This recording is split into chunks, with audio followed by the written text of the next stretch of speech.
Welcome to special debate. This is Satish. కేంద్ర హోంమంత్రి అమిత్ షా మావోయిస్టులకు పెట్టిన డెడ్ లైన్ నేటితో ముగుస్తోంది. ఆపరేషన్ కగార్కి నేడే ఆఖరి రోజు. అయితే మావోయిస్ట్ అగ్రనేతలు గణపతి, బెస్రా, నరహరి అజ్ఞాతంలోనే ఉన్నారు. ఇక మావోయిస్టుల శకం ముగిసినట్టేనా? లొంగిపోయిన మావోయిస్టులు కొత్త పందా ఏమిటి? స్పెషల్ డిబేట్లు ఇప్పుడు మనం మాట్లాడబోతున్నాం. చర్చలో పాల్గొంటున్నారు మాజీ మావోయిస్ట్ డెమోక్రటిక్ సోషలిస్ట్ నేత జంపన్న గారు, అలాగే మాజీ పోలీసు ఉన్నతాధికారి రెడ్డన్న గారు 4G లైవ్లో పాల్గొంటున్నారు. జంపన్న గారు, 225 ఎన్కౌంటర్లు, 490 మంది మృతి, 2550 మంది లొంగుబాటు, 1813 మంది అరెస్టు.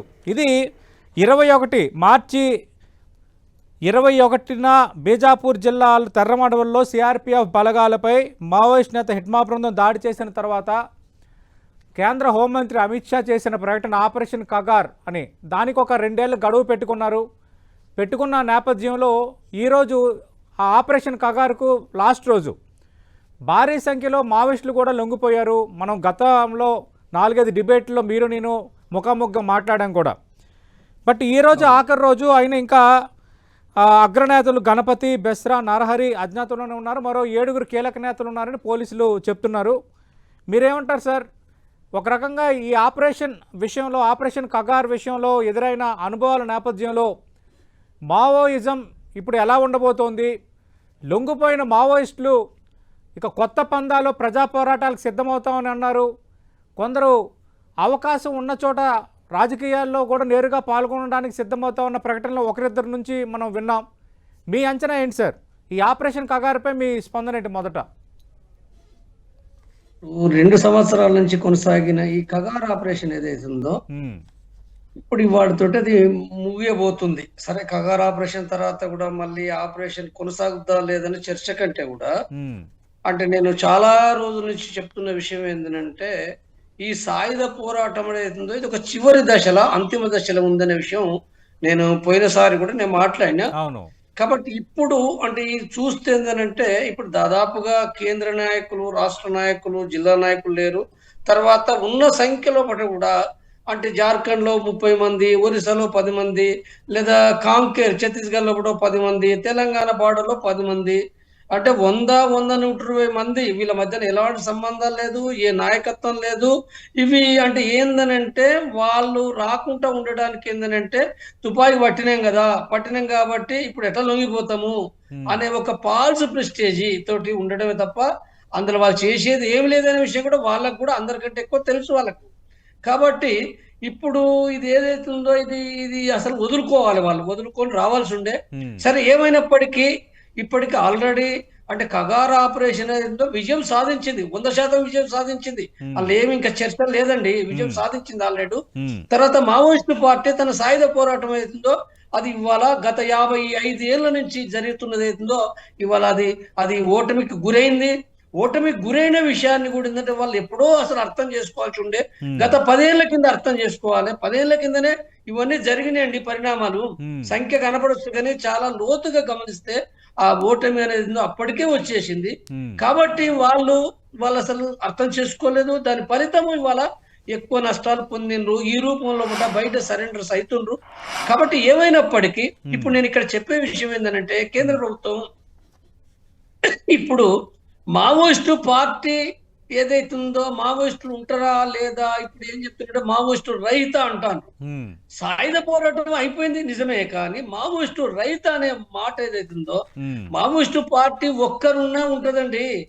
ఒక్కరు లోపల అడవిలున్నోలే కాదు. దాని యొక్క అంటే నాకు అర్థమైన విషయాలు నేను చెప్తున్నది ఏంటంటే ఇప్పుడు తెలంగాణలో ఒక ముసలాయనే ఉండి 90 ఏళ్ళ ముసలాయన కూడా నాదే మావోయిస్టు పార్టీ, ఎవడు దీనికి ఇది ఉంటది కదా అని చెప్పి మాట్లాడొచ్చు, తప్పేం లేదండి.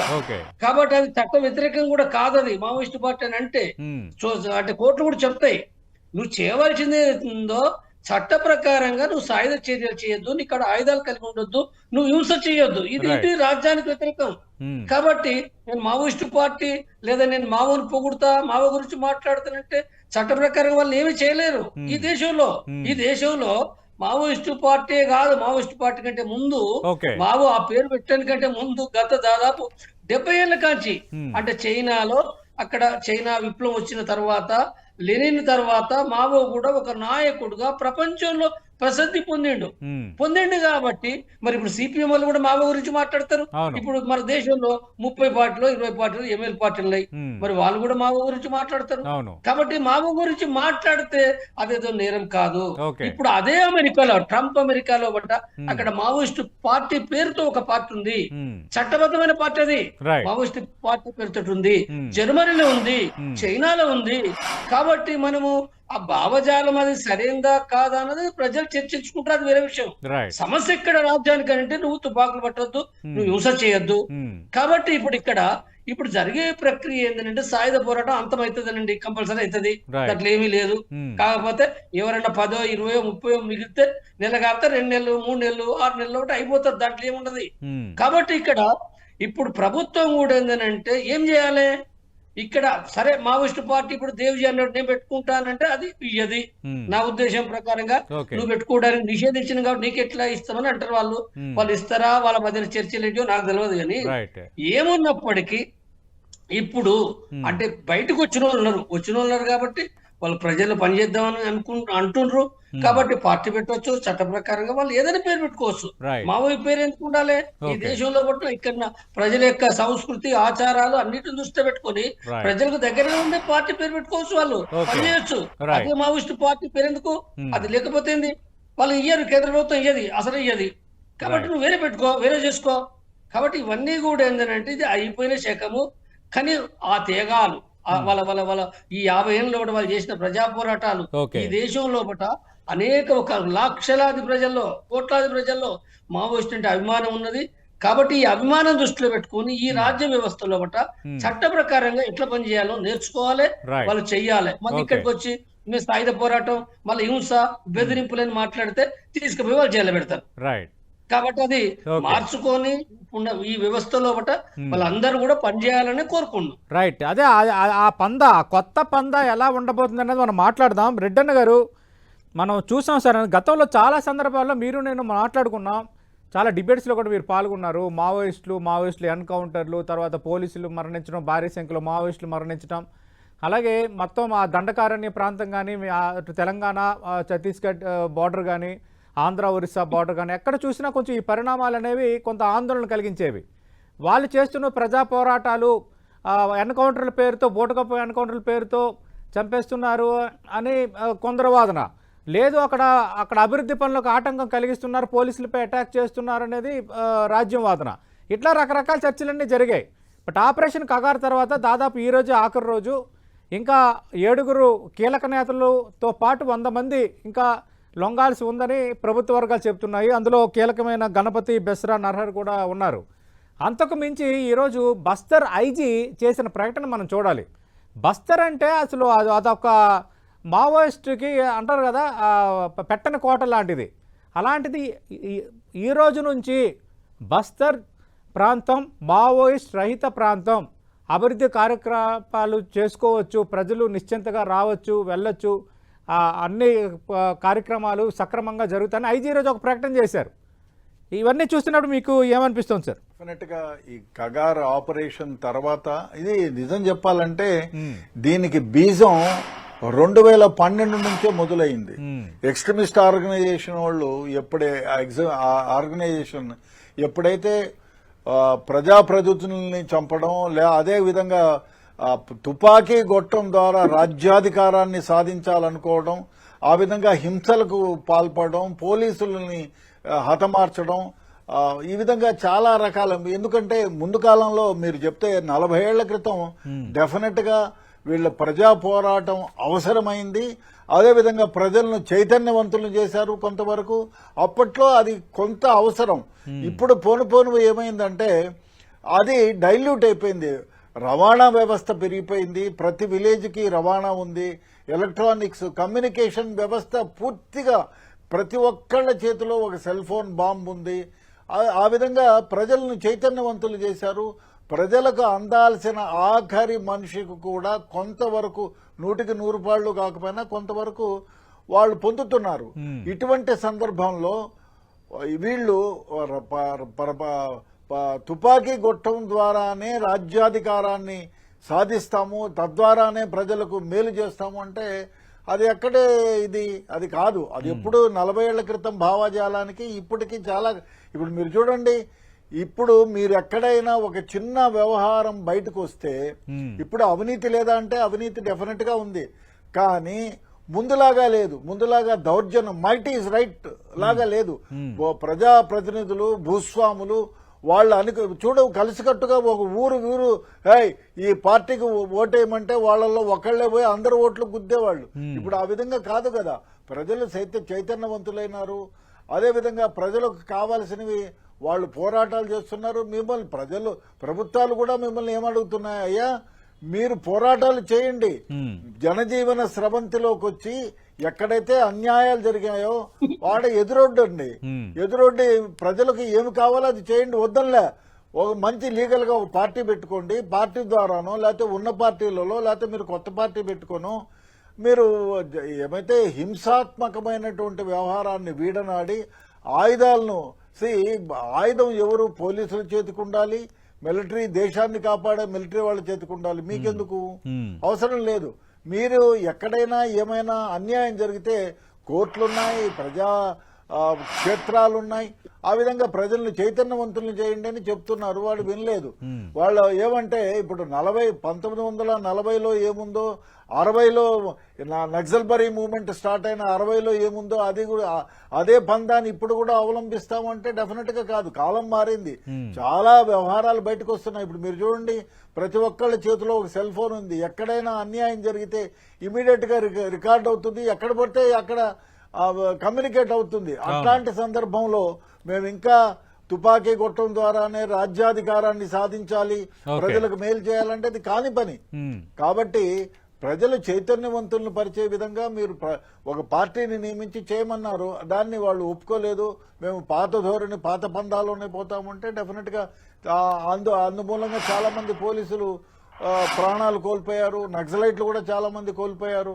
ఇప్పుడు ఉన్నది 7-8 మందే మంచి నాయకులు, ఒక 6 మందే ఉంటారు. ఆ గణపతి, సుజాతమ్మ, ఇంకా మీరు చెప్పినట్టు ఉన్నారు కొందరు, ఒక 6 మంది. మిగతా వాళ్ళంతా కూడా అనామధేయులే. కాబట్టి వీళ్ళు ఇవాళ కాకపోయినా ఇంకొక 2 రోజుల్లోనూ 3 రోజుల్లోనూ లొంగిపోతారు. ఆపరేషన్ కగార్ అనేది వాళ్ళతో నిలిచివేసినా డెఫినెట్ గా ఇంకొక పేరుతో ఇంకొక 2 నెలల్లో 3 నెలల్లో కొనసాగుతుంది. ఎందుకంటే శత్రుశేషము రుణశేషము వేధిస్తాయనేటువంటి భావన ప్రభుత్వాల దగ్గర కూడా ఉంటుంది. కాబట్టి డెఫినెట్ గా ఆపరేషన్ కగారు ఈ రోజుతో ముగిసిపోయినా అది మరో విధంగా ఎక్స్ట్రీమిస్ట్ ఆర్గనైజేషన్ పైన కన్నేసి ఉంచుతుంది అనేటువంటిది నా అభిప్రాయం. డెఫినెట్ గా ఆ విధంగానే జరుగుతుంది. అదే కాకుండా ఇప్పుడు ఎవరైతే ఇప్పుడు 100ల కొద్ది నాయకులు, 1000 కొద్ది ఎక్స్ట్రీమిస్ట్ ఆర్గనైజేషన్ వాళ్ళు అందరూ లొంగిపోయారు, కొందరు చనిపోయినారు, చాలా మంది జనజీవన స్రవంతిలో కలిసిపోయారు. ఇప్పుడు ఉన్న మీరు ఒక ఉద్యమంలో స్టార్ట్ అయిన ఇప్పుడు 40 ఏళ్ల క్రితం 30 ఏళ్ల క్రితం అయితే 1000 సంఖ్యలో ఉండేవాళ్ళు ఎక్స్ట్రీమిస్ట్ ఆర్గనైజేషన్ వాళ్ళు. మీరు అందుకెందుకు వరంగల్ ములుగు లాంటి ప్రదేశంలో బయట బహిరంగంగా పోలీస్ ఆఫీసర్లు తిరగాలన్నా వేరే వాళ్ళు తిరగాలన్నా భయపడే పరిస్థితి ఉండేది. 1996లో నేను ములుగు పోయి రావాలంటే మేనవేషాలు లెక్క పెట్టుకుని పోవాల్సిన పరిస్థితి ఉండేది. ఎందుకు సార్ ఆ సమయంలో మెదక్ గానీ, నల్గొండ, మహబూబ్ నగర్ చాలా ప్రాంతాలు అదే పరిస్థితి కదా. అక్కడ ఆంధ్రప్రదేశ్ లో ఉత్తరాంధ్ర. అందువల్ల ఇప్పుడు ఏమైందంటే ప్రజలు చైతన్యవంతులైనారు. నేనేమడిగంటే ఉన్న మిగిలిన కొందరు కూడా వాళ్ళు జనజీవన స్రవంతిలో కలిసిపోయి వాళ్ళు డెఫినెట్ గా చైతన్యవంతులు చేయండి ప్రజల్ని చేసి ఇప్పుడు మీరు ఉండిపోయి ఏం చేస్తారు? ఎదురు తిరుగుతారా? తిరిగినా మీ దగ్గర ఎప్పుడో ఆయుధాలు ఉన్నాయి. మీరు నో డౌట్ వాళ్ళకి AK-47 లాంటి ఆయుధాలు ఉండొచ్చు ఇప్పుడు కూడా కొందరి దగ్గర.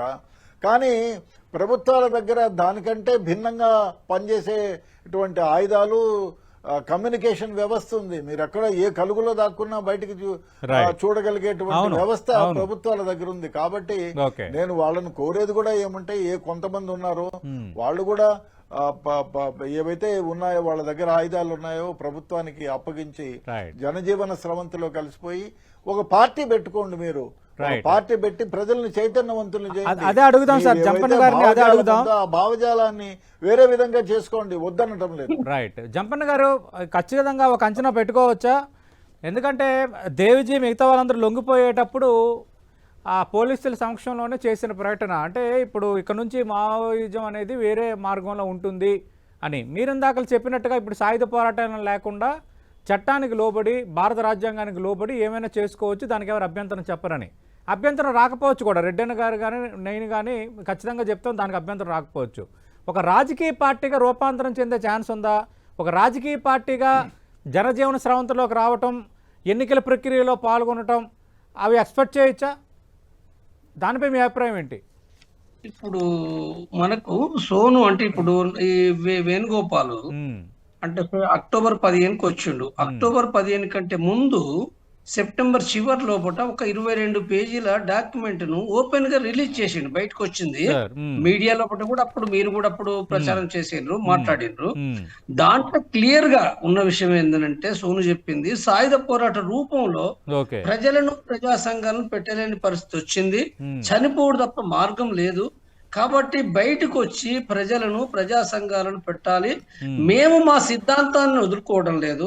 మా సిద్ధాంతం అంటే సాయుధ పోరాటం కాదు, వాళ్ళు అనుకునే సమానత్వం, ప్రజాస్వామ్యం, ప్రజల కోసం పనిచేసేది అవుతుందో మేము ఆ సిద్ధాంతాన్ని సరెండర్ చేయటం లేదు. కాబట్టి మేము పనిచేస్తాం, మేము బయటకు వస్తాం అనే విషయాన్ని అందులో చాలా స్పష్టంగా రాసిండు ఆయనే కాదు, వాళ్ళు వచ్చిన వాళ్ళందరూ కూడా 300 అప్పుడు వచ్చిన వాళ్ళు కానీ వాళ్ళందరూ ఇప్పటికీ వాళ్ళందరూ 100 మంది కూడా అదే అవగాహనతో ఉన్నారు. వాళ్ళు ఎవరు కూడా ఇంటికాడ పోయి ఉండాలి లేదా సుఖంగా బతకాలని లేరు వాళ్ళందరూ. సరే కొద్దిమంది వేరే ఉంటే ఉండొచ్చు, దాదాపు 100 మంది అదే ఉన్నారు. వాళ్ళే కాదు, ఇప్పుడు ఈ మధ్య కాలంలో ఆశన్న కూడా మొన్న వరంగల్కి వచ్చారు. వరంగల్ కు విలేకరుల సమావేశాలు కూడా ఆయన మాట్లాడారు స్పష్టంగా, మేము ప్రజల చివరి దాకా ప్రజల కోసమే పనిచేస్తాము, అదే దృష్టితోటి పనిచేస్తాం మేము అనేది చెప్పిండు. మేము అందరం కలిసి పార్టీ పెట్టే విషయం కూడా ఏంటంటే అందరం కలిసి ఆలోచిద్దాం, అందరితో మాట్లాడతాం. మేము ఒక్కరమే కాదు, చాలా మంది ఇక్కడ ఉన్నారు కాబట్టి అందరితో మాట్లాడి చేద్దాము, మేమే చేస్తామని కాదనే విషయాన్ని కూడా ఆయన చాలా స్పష్టంగా చెప్పిండు. ఆయనే కాదు, ఇప్పుడు ఇక్కడ తెలంగాణలో కూడా మనకు లొంగిపోయిన వాళ్ళు అంటే చంద్రన్న గాని లేదా దేవ్జీ కూడా మొన్న మాట్లాడిండు, మల్లా రాజరెడ్డి మాట్లాడిండు. వాళ్ళు మాట్లాడిందంటే మేము ప్రజల కోసమే పనిచేస్తాము అని విషయాలు చెప్పిండు.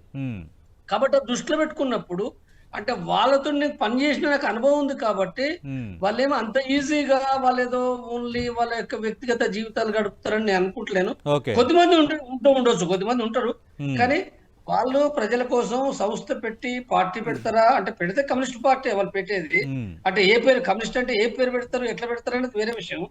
కాబట్టి ఏదో ఒక సంస్థ పెట్టి చట్టబద్ధంగా పనిచేయడానికి సంబంధించింది వాళ్ళు ఆలోచించవచ్చు.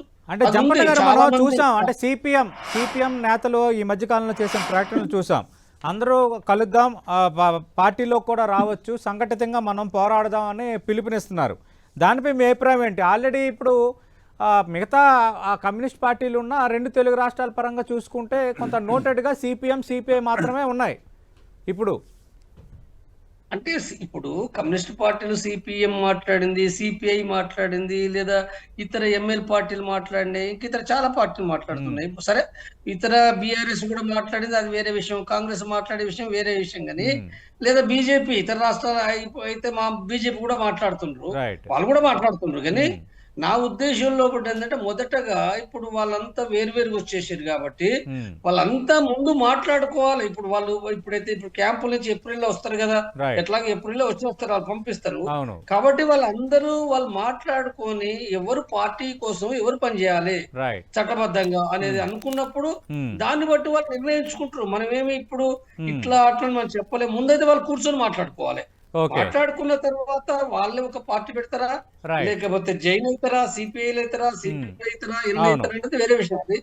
కాబట్టి ఏదైనా వాళ్ళు పెట్టుకుంటే వాళ్ళ దాంట్లో కూడా చేరే వాళ్ళు కూడా బయట చాలా మంది ఉన్నారు, వేలాది మంది లక్షలాది మంది కూడా ఉందంటే అనేక మంది చేరొచ్చు, ఎవరైనా చేరొచ్చు, పోలీసులు కూడా చేరొచ్చు, ఏ తప్పలేదు అలా.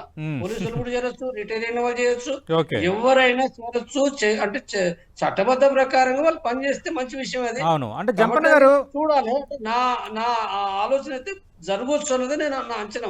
ఇప్పుడు గణపతి, బెస్రా, నరహరి అజ్ఞాతంలోనే ఉన్నారు, వాళ్ళకి మీరు ఇచ్చే పిలుపు ఏంటి? ఖచ్చితంగా లొంగిపోతారా ఇప్పుడున్న పరిస్థితుల నేపథ్యంలో? ఎందుకంటే గణపతి లొంగిపోతారన్న వాది ఒక 2 నెలలుగా చర్చలో ఉంటూనే ఉంది. అవును, ఇప్పుడు గణపతి లేదా సాగర్ ఇద్దరు సీసీ మెంబర్లు ఉన్నారు. కానీ నరహరి. మీరు అంటే ఇప్పుడు చాలా అంటే మీడియా ప్రసారాలు ఏంటంటే అంటే అమిత్ షా చెప్పిన విషయాన్ని ఉమ్, సీరియస్ గా విశ్లేషణ చేయలేదు. ఉమ్, నేను రాత్రి రెండోసారి కూడా 12 గంటల కింద మళ్ళీ హిందీ ఉమ్, లోక్సభలో ఒకటి మాట్లాడిన విషయాలు గంట సేపు పైగా అది విన్నా. ఉమ్, దాంట్లో మాట్లాడింది ఏంటంటే అమిత్ షా చాలా స్పష్టంగా మాట్లాడింది. ఉమ్, మీరు ఇది గమనించండి ఈ మాటను, దీని Okay. అర్థం ఏంటో మీరు కూడా అంటే రేడైనా కూడా మాట్లాడాలి. ఉమ్, అంటే 2024లో అంటే ఈ కగార్ ఆపరేషన్ కంటే ముందు ఉమ్, మావోయిస్టు పార్టీ కేంద్ర కమిటీ మెంబర్స్ 21 మంది ఉన్న విషయం చెప్పాడు. ఉమ్, ఈ 21 మంది లోపట చనిపోయిన సంఖ్య కూడా చెప్పాడు, ఎంతమంది ఎన్కౌంటర్ చనిపోయాడు చెప్పాడు. ఉమ్, తర్వాత రెండవ విషయం సరెండర్ అయిన విషయం కూడా చెప్పాడు. రైట్. అన్ని రాష్ట్రాల లోపట ఎట్లా సరెండర్ అయిన కేంద్ర కమిటీ వాళ్ళు చెప్పాడు. అవును. మిగిలిన ఇద్దరు అని చెప్పాడు. ఉమ్, ఈ మిగిలిన ఇద్దరు గురించి చెప్తూ ఆయన ఏమన్నాడంటే ఉమ్, ఒకరు అరెస్ట్ అయిన చెప్పిండు. ఉమ్, తర్వాత రెండో అతను పరార్లో ఉన్నాడు, కానీ పరార్లో ఉన్న వ్యక్తి కూడా చర్చల్లో ఉన్నాడు అని చెప్పిండు స్పష్టంగా. రైట్. ఎంత బలంగా చెప్పిండు అంటే చాలా బలంగా చెప్పిండు. ఓకే. గణపతి పేరు చెప్పలే, సాగర్ పేరు చెప్పలే. రైట్. నా అనుమానమే, నేనేమి 100% ప్రూఫ్ చెప్పలేను కానీ ఉమ్, నా అనుమానం సాగర్ ఎప్పుడో పోలీసుల చేతికి వెళ్ళిపోయిండు ఓకే. అని నేను అనుకుంటున్నాను. రైట్. తప్పు కావచ్చు. రైట్. ఎందుకంటే రైట్. ఇప్పుడు సురేష్ ఓకే. నిన్న లొంగిపోయిన రైట్. ఆయన గురించి నాకు 2 నెలల క్రితమే తెలుసు. ఉమ్, ఆంధ్రప్రదేశ్ పోలీసుల ఆయన వల్ల ఆయన సరెండర్ అయ్యిండు అనే విషయం కూడా నాకు తెలుసు. సరెండర్ అయ్యిండు ఓకే. కానీ ఉమ్, చూపించలేదు. రైట్. ఇప్పుడు సాగర్ ని కూడా చూపించలేదు. రైట్. బహుశా ఎందుకంటే వాళ్ళ కార్యకలాపాలు కూడా లేవు జార్ఖండ్ లో. అవును. అవును. ఉత్తదే అదంతా అంబకది. రైట్. Police right. బలగాలు పోయినాయని ఏమి లేవండి అక్కడ. రైట్. ఉత్తయ్యవని. ఓకే. కాబట్టి అది జరగవచ్చు. ఈ నైట్ జరుగుతుందా రైట్. లేకపోతే మేబీ ఇంకేం ప్రభావాలు జరుగుతున్నాయో జరగవచ్చు. రెడ్డన్న గారు, ముందు రాజకీయ చెప్పండి. పార్టీ పెట్టే వాతావరణం ఉంటే ప్రజలు యాక్సెప్ట్ చేస్తారా? ఇప్పుడు ఎలా ఉండబోతుంది ఈ పందా అంటే బ్రీఫ్గా ఏం చెప్తారు? అంటే ఇప్పుడు వాళ్ళు రెడ్డన్న అంటే గారు, ఇప్పుడు దాంట్లో Definite గా పార్టీ పెట్టినప్పటికీ వాళ్ళు- రెడ్డన్న గారు, జంపన్న గారు ఒక్క నిమిషం, రెడ్డన్న గారు మాట్లాడుతున్నారు. జంపన్న గారు వాళ్ళు ఒక్క నిమిషం. నిజంగానే ఓకే, రాజకీయ హలో హలో ఇప్పుడు మాట్లాడండి. వాళ్ళు నిజంగానే ఒక రాజకీయ పార్టీ పెట్టి ప్రజలను చైతన్యవంతులను చేసి రైట్. తద్వారా ప్రజాక్షేత్రంలో వాళ్ళు డెఫినెట్ గా ముందుండి పోరాటాలు చేస్తారంటే అందరూ వెల్కమ్, ఎందురైనా చేయొచ్చు. కానీ నాకు తెలిసి వీళ్ళందరూ ఒక్క తాటిపైకి వచ్చి ఏదైనా పార్టీలో కొందరు చాలా మంది ఏదో పార్టీ అభిమతంగా పార్టీలో చేరే పరిస్థితులు ఉంటాయి.